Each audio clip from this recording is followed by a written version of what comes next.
Shalom, selamat pagi anak-anak kelas Israel. Puji nama Tuhan, pagi hari ini kembali kita boleh berjumpa melalui ibadah, melalui tayangan video pada saat ini. Semuanya dalam keadaan sehat ya. Ya, semuanya sehat. Untuk itu kita boleh bersyukur kepada Tuhan kalau Tuhan Yesus senantiasa boleh menyertai kita dan memberkati kita. Nah, pada pagi hari ini kembali kita akan bersama-sama untuk beribadah, mendengarkan firman Tuhan yang akan sebentar Ibu Delima sampaikan. Namun sebelumnya kita akan bersama-sama berdoa dulu ya. Semuanya kita akan berdoa, baik anak-anak kelas Israel maupun mungkin Bapak Ibumu yang ada di sampingmu. Mari diajak untuk kita bersama-sama berdoa. Mari kita akan berdoa. Tuhan Yesus, kembali kami bersyukur kepadamu pada saat pagi hari ini, karena kami tahu Tuhan senantiasa memelihara, memberkati kehidupan kami hingga pada saat ini Tuhan. Walaupun sudah beberapa bulan ini Tuhan kami berada di rumah mengikuti ibadah Tuhan, namun kami tetap bersyukur kepada Tuhan kalau Tuhan Yesus tetap menyertai di dalam kehidupan kami, memberikan kami kekuatan, kesehatan. Untuk itu Tuhan Yesus, mari Engkau pimpin kami untuk mengikuti ibadah pada pagi hari ini, walaupun hanya melalui tayangan video Tuhan. Kami tetap percaya bahwa Tuhan Yesus ada di tengah-tengah kami. Tuhan hadir di tengah-tengah kami pada saat ini Tuhan. Terutama Tuhan, bila sebentar kami akan mendengarkan firman-Mu Tuhan yang akan disampaikan oleh Ibu Delima. Mari Tuhan, mari Roh Kudus, Kau pimpin kami, berikan kami pengertian agar kami boleh mengerti akan firman-Mu. Begitu juga dengan Ibu Delima, Engkau akan memberikan hikmat agar apapun yang disampaikan kepada kami pada saat pagi hari ini, kami tahu Tuhan itu akan menjadi berkat bagi kami untuk memimpin kami semakin mengenal Tuhan lebih lagi, mengasihi Tuhan lagi lebih. Terima kasih Bapa, terpujilah nama-Mu. Di dalam nama-Mu Tuhan kami Yesus Kristus, kami berdoa dan mengucap syukur. Haleluya. Yang percaya katakan amin. Ya, puji nama Tuhan ya anak-anak ya. Walaupun hingga pada saat ini kita tidak bisa beribadah di gereja oleh karena masih adanya virus pada saat ini Tuhan. Namun kita boleh bersyukur kalau kita masih tetap bisa mengikuti ibadah pada saat pagi hari ini. Dan pada pagi hari ini kita akan bersama-sama mendengarkan firman Tuhan. Dan kita akan belajar tentang firman Tuhan mengenai dua orang murid Tuhan Yesus. Yang satu bapak, yang satu lagi ibu. Mereka adalah suami istri. Yaitu namanya adalah Ananias dan Safira. Nah, ada yang tahu? Ada yang pernah dengar nggak nama Ananias dan Safira? Nah, kisah ini adalah menceritakan tentang dua orang murid Tuhan Yesus yang melakukan suatu kesalahan di dalam hidup mereka. Seperti yang sudah kita dengar melalui Kakak Rinta cerita firman Tuhan minggu yang lalu. Bagaimana anak-anak Tuhan, bagaimana murid-murid Tuhan selalu hidup tolong-menolong, kasih mengasihi, bantu-membantu di dalam kehidupan mereka. Mereka senantiasa memberikan sesuatu saat orang lain membutuhkan. Mereka senantiasa menolong orang-orang yang membutuhkan. Tidak ada orang yang mementingkan dirinya sendiri. Tidak ada satu orang pun yang ingin hidup hanya untuk dirinya sendiri. Tapi semua murid-murid Tuhan Yesus selalu ingin saling membantu satu dengan yang lain. Nah, begitu juga dengan Ananias dan Safira ini, sebenarnya juga mereka adalah seperti murid-murid yang lain. Mereka juga hidup bersama-sama dengan yang lain. Mereka hidup senantiasa mengasihi Tuhan, memuji Tuhan, menyembah Tuhan bersama-sama, saling menolong satu dengan yang lain. Nah, suatu ketika Ananias dan Safira mempunyai sebidang tanah. Mereka sebetulnya mempunyai niat yang baik, cuman caranya mereka salah. Nah, mereka ingin membantu orang-orang yang membutuhkan. Mereka ingin memberikan bantuan kepada orang-orang yang membutuhkan. Nah, mereka mempunyai sebidang tanah. Nah, suami istri mereka kan, Ananias dan Safira ini, mereka sepakat untuk menjual tanah mereka ini, dan setelah dijual nanti hasilnya akan dipersembahkan ke gereja, dibagi-bagi kepada orang-orang yang membutuhkan. Nah, setelah mereka menjual tanah mereka ini sudah laku, nah di dalam hal inilah mereka melakukan suatu kesalahan. Nah, sebenarnya mereka berniat baik, cuman caranya salah, yaitu setelah tanah mereka itu laku terjual, mereka menahan sebagian hasil penjualan tanah mereka, tidak semuanya diserahkan kepada gereja ataupun kepada orang-orang yang membutuhkan. Pada waktu itu Petrus yang menjadi pemimpin mereka. Dibawalah uangnya ini ke gereja, diserahkanlah kepada Bapak Petrus. Tapi apa yang terjadi? Mereka berbohong, mereka berdusta. Apa yang mereka lakukan? Yaitu hasil penjualan tanah mereka itu tidak semuanya diserahkan kepada Petrus ataupun kepada gereja untuk dibagi-bagikan kepada orang-orang yang membutuhkan. Sebenarnya kalau mereka terus terang, sebenarnya tidak apa-apa. Cuman mereka berdusta, berbohong. Katanya mereka sudah menyerahkan semua hasil penjualan tanah mereka. Padahal sebagian dari hasil penjualan tanah mereka itu mereka pegang, mereka tahan, tidak diserahkan kepada Petrus ataupun kepada gereja pada waktu itu. Dengan mereka mengaku bahwa hanya seginilah hasil penjualan tanah mereka. Pada waktu itu yang pertama-tama datang adalah Ananias. Dia membawa hasil penjualan tanahnya itu, tapi tidak semuanya. Sebagian ditahan di rumah, sebagian mereka ambil hasil penjualan tanahnya dengan mereka mengatakan bahwa inilah hasil penjualan tanah kami. Ini sudah semuanya, tidak ada yang kami ambil. Tapi apa yang terjadi? Mereka berdusta, mereka berbohong. Nah, dalam hal ini mungkin manusia bisa dibohongin, mungkin orang lain bisa dibohongin, tapi yang perlu kita tahu satu hal, yang perlu anak-anak kelas Israel harus ketahui bahwa walaupun mungkin kita bisa mendustai manusia, membohongi manusia, apa mungkin membohongi siapapun, tapi satu hal yang harus kamu pegang, anak-anak kelas Israel harus ingat bahwa kita tidak bisa membohongi Tuhan.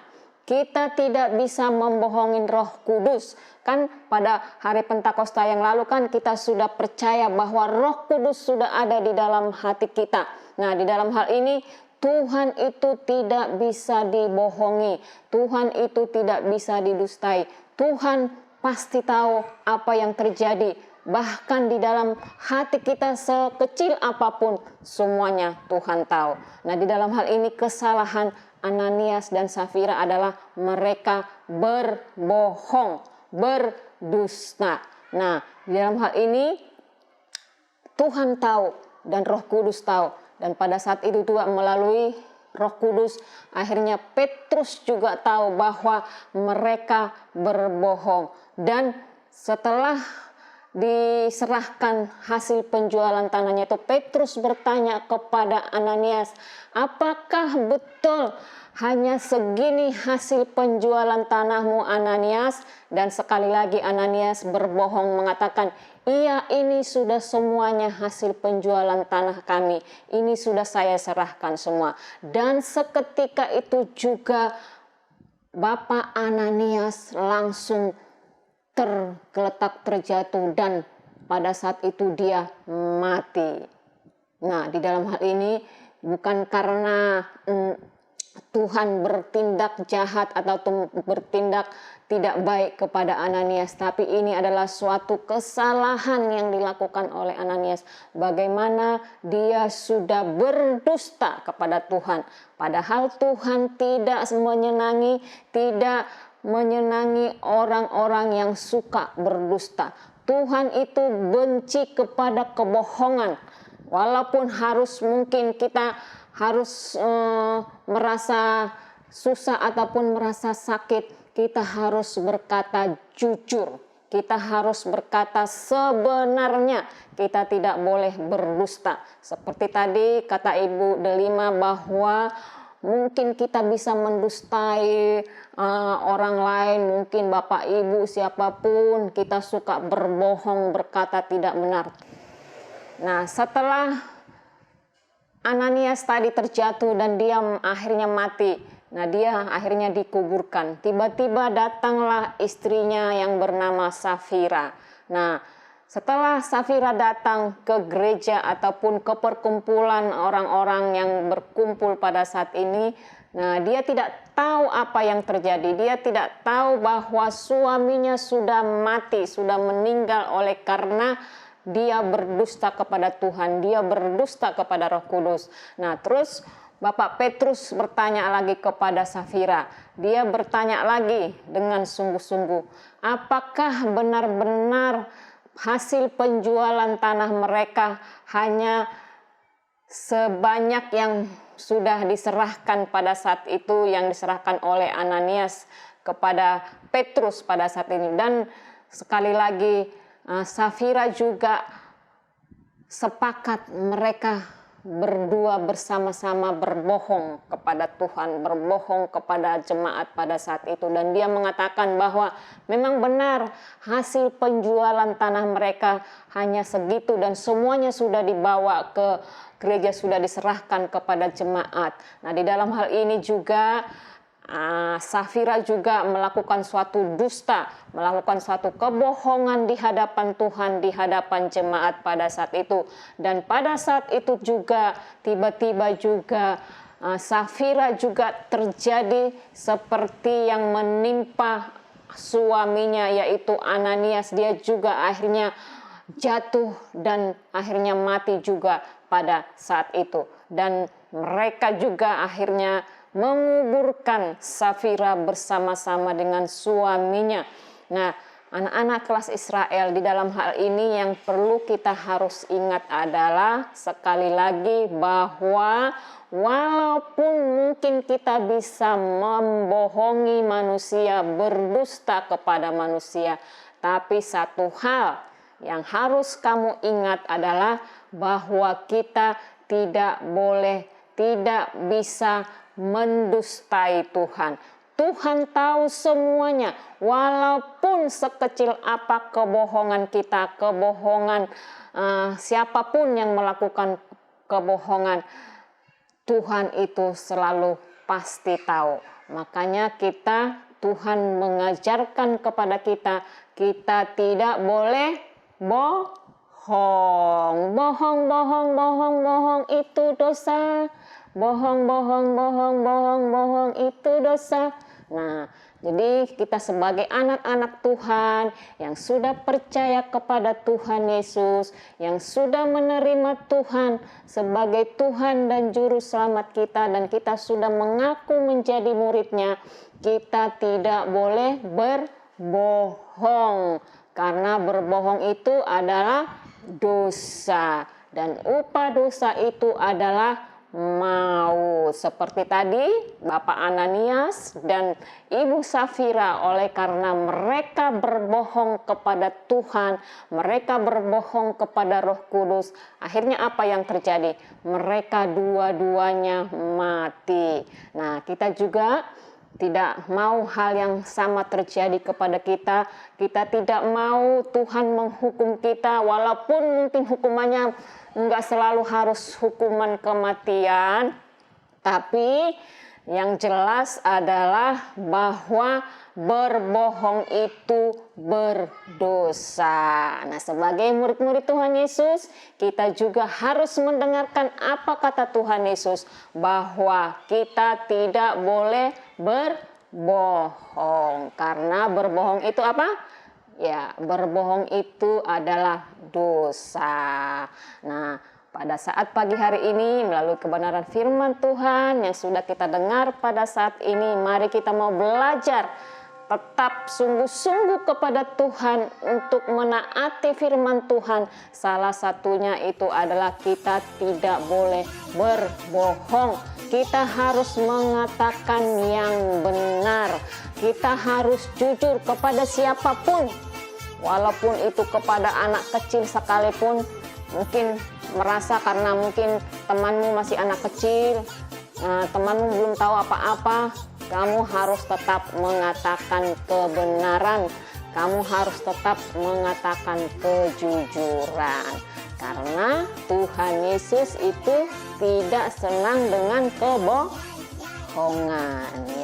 Ya, anak-anak belajar ya untuk selalu berkata jujur kepada orang tua, kepada teman, kepada guru, kepada siapapun. Kita harus berkata jujur sehingga kita tidak mendapat hukuman daripada Tuhan. Nah,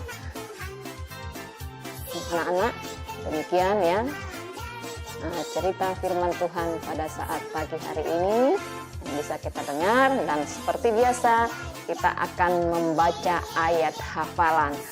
Ayat hafalan pada pagi hari ini yang diambil dari Yakobus 3 ayat 14b. Janganlah berdusta melawan kebenaran. Yakobus 3 ayat 14b seperti yang di bawah ini ya. Mari kita akan membaca bersama-sama. Janganlah berdusta melawan kebenaran. Sekali lagi ya. Yakobus 3 ayat 14b, yaitu janganlah berdusta melawan kebenaran ya. Demikian ya anak-anak kelas Israel. Nanti ayat hafalannya direkam lagi, dikirim lagi ke grup. Seperti biasa nanti Cik Mia akan mengabsen siapa yang akan membaca dan merekamnya di grup. Nanti akan kita ikutin bersama-sama ya. Ya, terima kasih. Tuhan memberkati. Mari kita akan bersama-sama berdoa lagi untuk menutup ibadah kita pada pagi hari ini. Ya, semuanya lipat tangan, tutup matanya. Mari kita akan berdoa. Kembali kami bersyukur kepada Engkau ya Tuhan Yesus. Pada saat pagi hari ini kami sudah bersama-sama mendengarkan cerita firman Tuhan, yaitu mengenai Ananias dan Safira, di mana kehidupan mereka Tuhan melakukan suatu pelanggaran, suatu kesalahan. Mereka berdusta kepada Tuhan mengenai hasil penjualan tanah mereka, sehingga mereka mendapatkan hukuman daripada Tuhan. Melalui cerita firman-Mu pada saat pagi hari ini Tuhan, ajarlah kami ya Tuhan, ya Roh Kudus, agar kami boleh menjadi anak-anak-Mu yang senantiasa berkata jujur, untuk tidak suka berbohong, untuk tidak suka berdusta, namun kami senantiasa mengatakan yang benar dan berkata jujur kepada siapapun, agar hidup kami senantiasa boleh menyenangkan hati-Mu ya Tuhan. Terima kasih Tuhan, pada pagi hari ini firman-Mu ini boleh menuntun hidup kami, agar memimpin kami akan semakin mengenal Tuhan, mengasihi Tuhan lebih lagi Tuhan. Dan kami berdoa Tuhan, khususnya Tuhan buat situasi dan kondisi pada saat ini ya Tuhan, virus corona yang masih belum berakhir Tuhan, sehingga kami tidak bisa bersama-sama beribadah di gereja Tuhan, bahkan kami juga belum bisa untuk bersekolah seperti biasa Tuhan. Tuhan Yesus tolonglah Tuhan, biarlah Tuhan yang akan melalukan semua Tuhan sakit penyakit ini, virus ini Tuhan dari bangsa kami, bahkan dari muka bumi ini Tuhan, agar kami kembali Tuhan boleh bersama-sama untuk beribadah di gereja-Mu, bersekolah minggu di gereja-Mu Tuhan, bahkan kami kembali boleh bersekolah seperti biasa Tuhan. Tolonglah Tuhan kami percaya Tuhan Yesus mampu untuk melakukannya Tuhan. Kau berkatilah guru-guru kami, Kau berkati orang tua kami, Kau berkati semuanya Tuhan, agar semuanya dalam keadaan sehat ya Tuhan. Terima kasih Tuhan Yesus, terpujilah nama-Mu. Di dalam nama-Mu Tuhan kami Yesus Kristus, kami berdoa dan mengucap syukur. Haleluya. Yang percaya katakan amin. Halo. Sampai jumpa ya. Semuanya tetap jaga kesehatan, tetap di rumah. Gak usah pergi-pergi kalau tidak penting. Stay at home. Terima kasih, Tuhan berkati.